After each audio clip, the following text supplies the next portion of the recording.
Hello everyone, this is my final project for AEP 855. The project addresses race, class, access, gender, and equity. Before I get started, I just wanted to give you my thoughts on race, class, access, gender, and equity. First off, I really don't think that race, class, and gender should ever be an issue in schools today. I realize it was in the past, and not all schools are perfect and maybe struggle with this a little bit, but I really believe at this point in time all teachers should be able to deal with all students regardless of race, class, gender, what they look like, what they wear, other things that they bring to school with them. We should be beyond all that by now. That being said, I do think that the issue of access to equal education and equity for all students is an issue, and it affects all races and genders. For this project, what I wanted to focus on was getting quality teachers into low socioeconomic status schools. Now, I do realize that schools in low-income areas do have their own set of problems. But I really believe that schools, for the most part anymore, do a really good job of trying to address those. There's only so much they can do, but they're trying. In the area of nutrition, we feed students in the morning, we feed them at lunch. Counseling, besides the regular school counseling we provide for them, they also have opportunities to get help with other issues outside of school. At our school, we have a fund where if students need clothes, or we can chip into that and get clothes for students. Money for activities. Almost every activity that requires money, there's scholarships available or help. We try to educate the parents. So I think schools do a lot in these areas. What I really want to focus on is how do schools go about getting quality teachers, and is there an issue?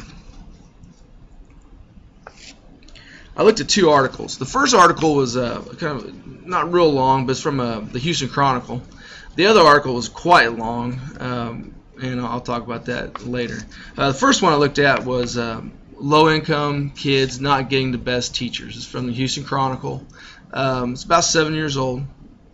And basically what it did was it looked at the research of Edward Fuller, and he studied Fort Bend Independent School District in Houston, Texas. This district had a mix of affluent schools and then also lower income schools. And what he found was that schools in rich neighborhoods have the most qualified teachers, while the schools in poorer neighborhoods have the least qualified. And the schools in the most affluent neighborhoods hire the most qualified teachers, leaving the least qualified for lower income schools. And then, as you would expect, the schools that have the most qualified teachers, tend to do better on the test, and these tests are used to label schools as successes or failures. So it's kind of a vicious cycle. Now, there really isn't anything earth-shattering in his research. What he found, I think people intuitively knew this. What is a little bit different was he came up with a scale to quantify these schools and the teachers that they had. And he came up with a formula, and it looked at three factors. Teacher turnover, the percent of teachers on the staff with less than 3 years experience, and then the third factor he looked at was the number of teachers teaching courses outside their area of certification. That third one with No Child Left Behind, the idea that all students need to have a qualified teacher, that's kind of been addressed, but at the time, that's still going on when he studied the school district. Teacher turnover is an issue just because it takes a while for teachers to learn how to teach. There's been numerous studies that show that the longer a teacher teaches, the better they get at it. So that's a big factor. Also, with regard to teacher turnover, these schools that are losing teachers, they're either losing because they're leaving the profession, or they're going to more affluent districts. A lot of them are getting experience at these low-income schools, and then as soon as the first opportunity presents itself, they leave to go to more affluent suburban schools where they think that life's going to be a little bit easier. And so what you end up having is, the teachers that can leave do. The ones that can't leave, they can't get a job anywhere else, they tend to stay. And those usually aren't the best teachers. So, again, you came up with this system. Now, there were some schools that kind of defied what he thought he would find. One example he talks about in the article is a school called Aldine High School. And it received a high ranking in his system. And the system, real quick, his system was basically looked at these factors and assigned numbers. 1 was the best, 10 was the worst. And then back to this Aldine High School, it was an exception. It got a high ranking, even though 2/3 of its student population came from low-income areas and were considered poor. But a big factor in that was that they have a very strong national reputation for academic success among low-income students, and they also have better than average teacher salaries. So they were taking strides to try to get quality teachers in there, and part of that was having a rigorous curriculum. Now, with his research, he points out that it's just a starting point for discussion, and that districts and administrators can use this information to kind of come up with a plan to address the problem. I like this quote from Marianne Simpson that works for the Fort Bend Independent School District in Houston. We know, and anyone who tells you otherwise is not telling the truth, that it's the teaching that makes a difference. And we are making a very concerted effort to improve teacher quality at all of our campuses. So they looked at this research, they saw there was inequalities, and they were trying to fix that.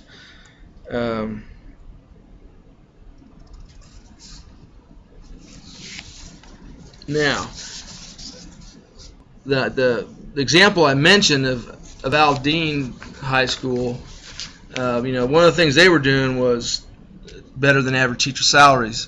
But that's not always the reason that causes people to leave. And this is where administrators come in. Ken Futurnick, he's a professor of teacher education at California State University, and he's the one that really is credited with coming up with the first teacher quality index in 2001. This is a quote from him, and he says the number one factor that caused people to leave was bureaucratic impediments. These things ranked much higher than pay. And the article does a good job of talking about that. Not all schools can pay a lot of money, but there's things that administrators can do to create an environment where teachers want to stay and continue to fight the good fight, so to speak.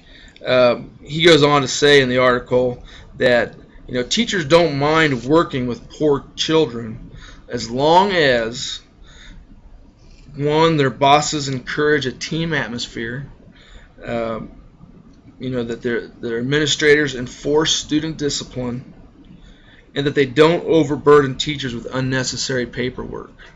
So it's not always about the money. If a boss will encourage his staff, creates a team-like atmosphere, he backs teachers up with discipline, that the teachers know they can discipline a student, and that the administration will back them up. That's a huge factor. And then the idea of just unnecessary paperwork and extra things that detract from a teacher's focus on teaching. If an administrator can take care of these things and create an environment where teachers like to work, they will stay. And this is one thing that administrators can do to help keep teachers in those schools longer so they can develop into quality teachers. That's the first article. And it was pretty specific to the Houston School District, the Fort Bend independent school district down in Houston. The second article, I really liked this article, but it's really long. It was 41 pages long, and it's actually an excerpt from a report, Notion at Risk, Preserving Public Education as an Example for Social Mobility. And it does. I think it goes well with this other article because it supports some of the ideas that article talked about, but it does it in a way on a larger scale with lots of data and research to back it up. I couldn't even begin to go over all the stuff that was in those 41 pages. Just a couple things I want to point out here. They did have a lot of research to back things up. Their big thing was that teachers affect student learning. That's a fact, and they had the studies to prove it. One was also from Texas, where they studied several school districts, and they found that teacher expertise accounted for about 40% of the measured variance in students. There's a little typo there. Variance in students' reading and math achievement. After they accounted for everything else, controlled for everything else, it was the teacher that accounted for 40% of the measured variance. That was huge. The other biggest part of that was the family. They did a similar study in Alabama. They changed the criteria of teacher expertise a little bit, but they still found that teachers accounted for 31% of the difference in the amount of material learned by students. They had a study from New York. They had something similar, and they had other states as well. They really drove home the point that teachers affect student learning, and they had the data to back it up. Now, the second part of what they looked at was, how do principals affect teachers and then student learning? They're big on the fact that principals are responsible for the recruitment and retention of high-quality teachers. Again, they're the ones that create that environment where high-quality teachers want to remain and teach. And I like this. This is directly from the article, the report. Virtually all the most recent research on school leadership connects teacher commitment with a collaborative and value-based style of leadership, one aimed at enhancing professional commitment using symbolic and transformational values as touchstones. A lot of the things we've looked at in this class, the readings we've read, just the whole idea of being a collaborative leader, and transforming the values of that school. Now, they did point out there's no evidence that quantifies the quality of leadership in low-income schools versus just schools in general. But there is evidence that suggests that leadership is related to a school being hard to staff.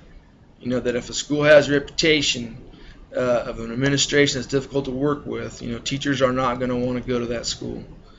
And again, back to the idea that it's more than just money.